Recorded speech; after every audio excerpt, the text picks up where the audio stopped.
Through most of his 20s, Mitch Ashburn really struggled with alcohol addiction. He says he got several DUIs, he was arrested several times, and even spent some time in jail. He also experienced a pretty big loss of relationships as well through his addiction. And it wasn't until 2017, his second stint in rehab, that Ashburn's life began to turn around. He says the doctor there told him to exercise 30 minutes a day, and that should help with his mood. And so he began working out, and then that led to a boost in self-worth, he says. And just over the weekend, Ashburn celebrated 4 years sober, and he's trying to pass on now what he learned to help others break their addictions. Sober Muscle is a fitness brand Ashburn started with his twin brother Mike and their friend Ashley Smith about 6 months ago.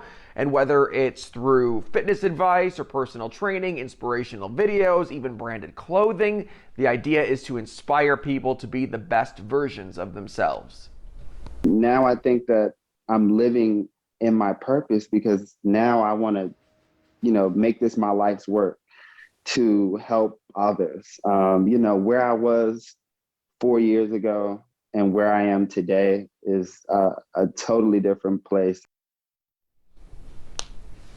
Now, this addiction that Ashburn is breaking is a generational one. He says his parents died just a month apart to drug addiction when he and his brother were just toddlers. So they were raised by their grandparents, not something that he wanted to see happen to himself. He didn't want to leave his own kids alone, without their father. And so that really also inspired his turnaround and continues to inspire his battle with addiction. Sobriety is a lifelong journey for sure. So now Ashburn, he lives in Roanoke, and he says Hampton Roads is still a huge part of his life. His family is still here, still has a lot of friends here as well, and he expects as he grows Sober Muscle, this area to play a big role in that. Coming up here on News 3 and WGNT, we're going to talk a little bit more and hear a little bit more about his plans for Sober Muscle.